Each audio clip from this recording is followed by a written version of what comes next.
Well, ghouls, I hope you weren't expecting a long episode. You win some and you lose some. And this week we all lost some. And by some, I mean your fucking brain cells. I lost an hour and 45 minutes of my fucking time, dude. Hey, ghouls. Welcome to the podcast that this is. My name is Alec. A while ago, I discovered I was media illiterate. To get caught up, we made this podcast, which I run with Robert. Hi. And with Becca. Hey. We are currently in our mini-series. What was it? Like Eulogy for a shitty commercial or something? Or Requiem? Something like Requiem for... Can't even remember what we called it. We'll fucking figure it out eventually. If you're just dropping in on this episode, the Cliff Notes version is we have the Regal Unlimited Movie Pass. Regal, consider sponsoring us. We watch movies all the time. There was this terrible commercial that they used to show before Regal movies. And it was, I guess, a Pepsi commercial. And they spoke to each other in movie quotes, only some of which made sense. It was long, it was aggravating, it was terrible. And they're not doing it anymore. And they've replaced it with something much better. So we're celebrating that commercial's death by watching all of the movies that the commercial quotes in order. And today is the So I Got That Going For Me, which is nice. Which is from a older comedy movie called Caddyshack. And if you haven't guessed by our tone, we were not fans. We were not fans. Not a great movie. Who wants to pull out the hot takes first? Summary. Please. I can do the summary because Please. I don't think any Ecstatic of us really. that somebody else wants to do it because I sure as fuck don't. I don't think that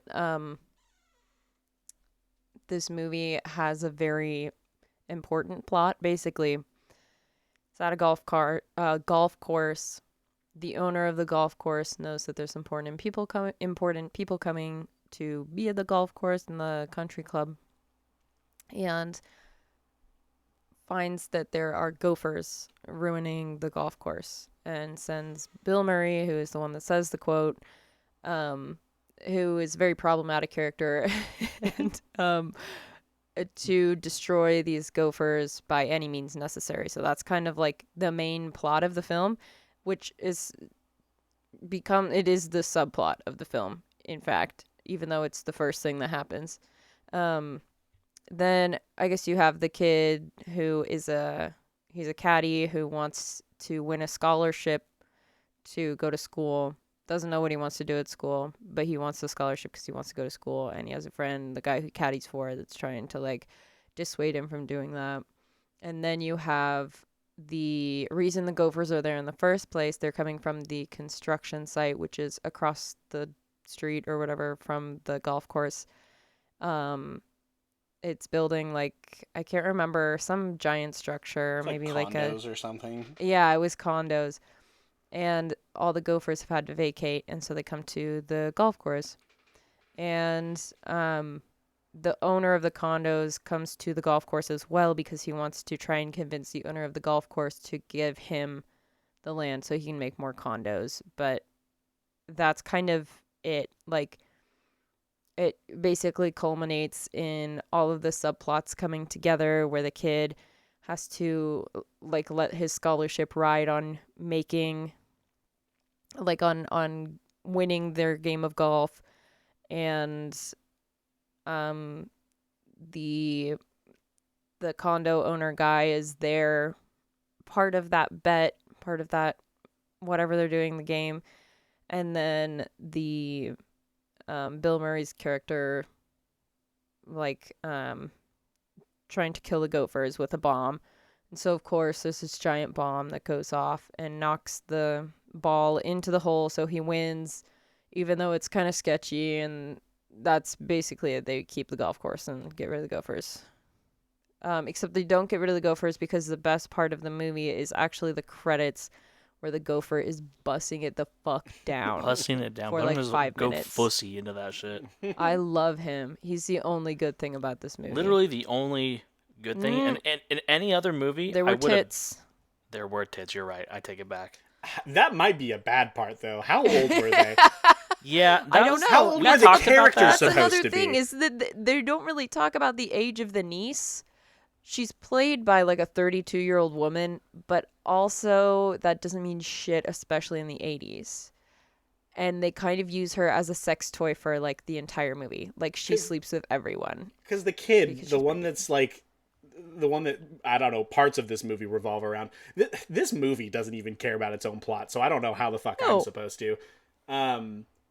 He's still like living with his parents. Is he like in high school? He's Or going to is- college. He's going to So college, so I think he's Okay. 18 technically. Yeah. Okay. And then he's in a relationship with like the daughter of the owner of the golf course. And then in like a jealous, I don't know why, he ends up sleeping with this niece of the daughter or of the guy who owns the golf course or something. Or one of the important people. I don't know. Some lady who ends up being just like there for tits and ass the whole time. That's, yeah, I don't know. I have two main points about this movie, and then I have literally nothing else to say about it. The first one is that, like, there were two scenes in particular that, like, okay, so there's the scene where the caddies are led into the pool, and somebody, like, throws a candy bar into it, and everybody God, thinks yeah. it's a shit. And they drain the pool. And they drain the pool, and like and that's the bit, right? Is like, oh, they think there's poop in the pool.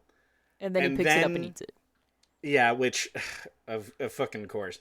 And then just before or somewhat later, the caddy and the tits appeal are just like having like just lingering shots of them having sex. You know what I mean? Like hands and panties, like tits on screens, and I'm not a prude. I promise I'm not. But both of those scenes being in the same movie and being so close to one another just made me think, like, who is this for? Like like, you know what I mean? It like Yeah. Are there- Who did they write this movie for? yeah, White like men. like you have like a older floating, middle-aged white men who don't have brain cells. like a like- floating poop in the pool joke, and then like basically teenagers fucking like right on top of each other, because the floating poop in the pool felt very like it's not my kind of comedy. If it's yours, whatever, I don't really give a shit.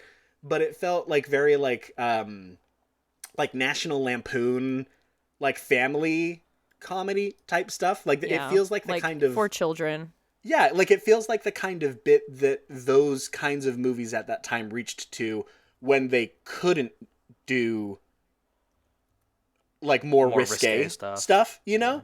But when you have like as good as sex, just like a few minutes later, I'm just like, so yeah, I don't know. Who is this movie for? That was my first point.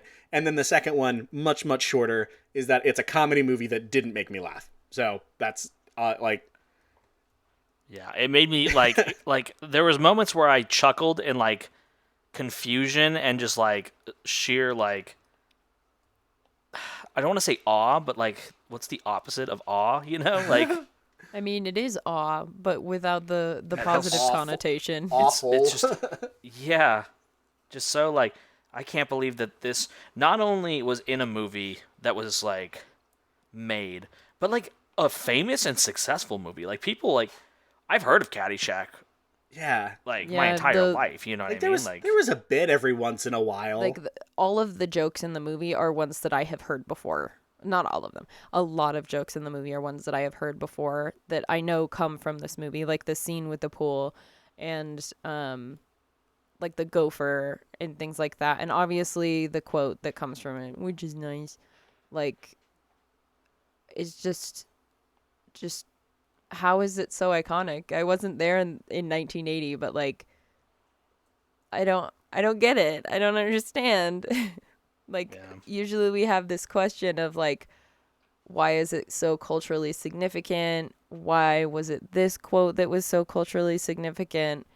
But I don't even want to talk about it because I don't have anything to say. Like it Yeah. shouldn't be significant. You know what I mean? Like it makes me upset that like this is included with some of these other movies. And I know not all these movies are like bangers, you know what I mean? But like this movie was just boring, stupid, and like problematic. You know what I mean? Like What's problematic? the main character, like is like painted as if he's got like some sort of like disability, and they make fun of him the whole movie, and like Bill Murray's yeah, character. and then Bill Murray's character. You know what I mean? Like he even talks in like the what used to be the stereotypical way to talk when you're making fun of somebody that has like those kinds of disabilities. You know what I mean? Like I don't know.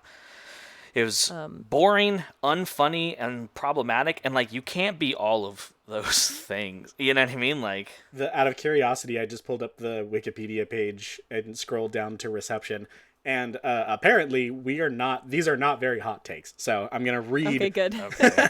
I'm gonna read the Wikipedia article, or at least this paragraph from it. The film was met with underwhelming reviews in its original release, with criticism towards the disorganized plot through Dangerfield, Chase, and Murray's. Though Dangerfield, Chase, and Murray's comic performances were well received, Robert Ebert gave the film 2.5 stars out of 4 and wrote, "Caddyshack feels more like a movie that was written rather loosely, so that when shooting began there was freedom, too much freedom, for it to wander off in all directions in search of comic inspiration." And then it talks about a few other, but yeah. So I'm... Yeah, Ebert hit it on the head right there. It's crazy how that's like something that came out in the 80s, you know? That review came out in the 80s, and it still happens today with like a lot of comedy movies. Is they'll be like, all right, we need wiggle room for comic inspiration, but then they give it way too much room, and then it just isn't funny. We love it. It's got a 72% critic rating on Rotten Tomatoes and 87% audience score, which is crazy. To tell you how horrible I think that this movie was, it is under Skinamarink for me. Yeah, so. Same. This is dead last on my list. Bad. It was that bad. Like, at least Skinamarink had like the guise of trying to be artsy, you know what I mean? And like whether or not I felt like that was successful is something to be talked about. This movie like didn't even it's not like I don't know. Like I'm not someone who's like should be like, "Oh, this shouldn't exist" cuz like whatever, like it exists and it is what it is or whatever. But it's just like it makes me sad that money was spent on this movie where like probably the same exact year there was a movie that didn't get any funding. Yeah. Because it wasn't like quote unquote marketable, and this movie was made instead of that movie. You know what I mean? Like that makes me upset and sad that like this is where we're at, you know, or where we were at, I guess. Should we write poetry about this one, or? I think this might be the first episode that we skip, to be honest. Or we can do one line of poetry. I think that like we should start a new rule that if it takes the last place, we are allowed to skip it. Okay, I'm down with that. There's a very famous quote from, I think, Primo Levi, or maybe somebody who read Primo Levi's book about Auschwitz, which is, after Auschwitz, poetry is obscene. And I'm going to modify it to say after Caddyshack, poetry is obscene. Is obscene, yeah. What a terrible... This movie robbed my usual vigor to write poetry. It took us so much. Like I promise you, ghouls, we wouldn't have even recorded this episode if it wasn't a part of the miniseries. That's how bad it was. And it took every ounce of our fiber just to get behind the mic. Turn these microphones on. Because this movie is so bad, and I would literally be rather be doing anything else than talking about it. Like I had I would say a better than lukewarm response to Airplane.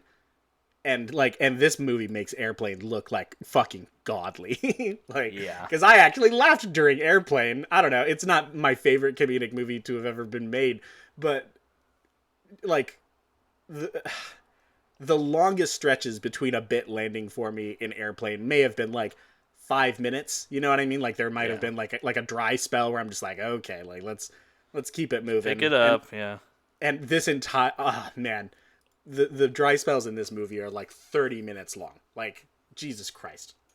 Not a good movie. Sorry. If you've never seen it, don't go watch it. And if you did, I'm so sorry that you don't watch it. And if you do, I highly suggest pirating it because you don't want to spend money on this movie. And if you like this movie, lobotomy. Dog. Like, there are other greener pastures Yeah, like good media does exist. I Listen to promise. the rest of our podcast, and you'll see like some good shit. You know. If you watched it as a kid and your uncles thought it was funny, so you thought it was funny or something like that, I You don't get a know. pass. Just recognize that it's not good, and you can continue to enjoy it. Here's the thing too, like, because I know people probably saw this movie when they were younger, when other movies didn't exist too. You know what I mean? Like, people like our parents' age probably watched this movie, and maybe they didn't like it, but at least they thought it was like passingly funny. And you can give them a little bit of a pass because, like, they didn't have anything else. You know what I mean? Like, movies didn't get made at the same rate as they are today. And they weren't as accessible. You like Yeah, exactly. So like, maybe had it or maybe didn't. Like whether or not the VHS store had it. It's yeah, just a and different I can terrain. see how, like, Bill Murray's character might have been funny to people at that time because they weren't, where we are at socially and culturally. I, what's the thing, like, don't be an ugly traveler, like, history's a different country, don't be an ugly traveler, whatever. Don't I be think an that ugly phrase tourist, is yeah. used too often to, like, make, like, to give excuses to people who are shitty. You know what I mean? Like, oh, you can't blame the founding fathers for having slaves because, like, everyone had slaves back then. It's like, no, there was, like, founding fathers who were very adamantly against slavery. Yeah, like there was were people woke at the people, time who knew it was fucked.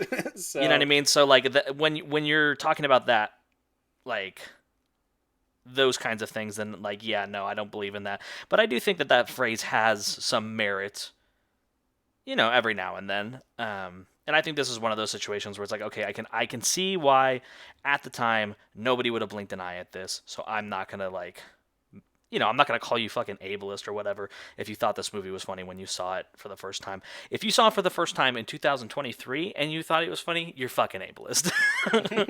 You know what I mean? But yeah, I guess that's the last thing I have to say about it. All right.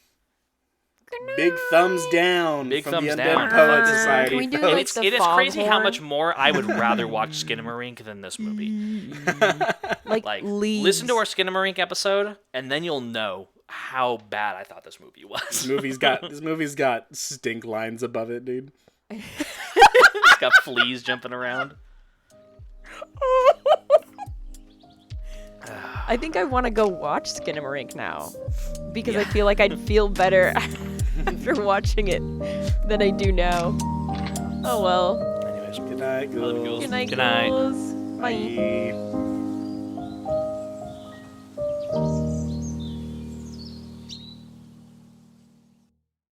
The fucking stink lines. That got me.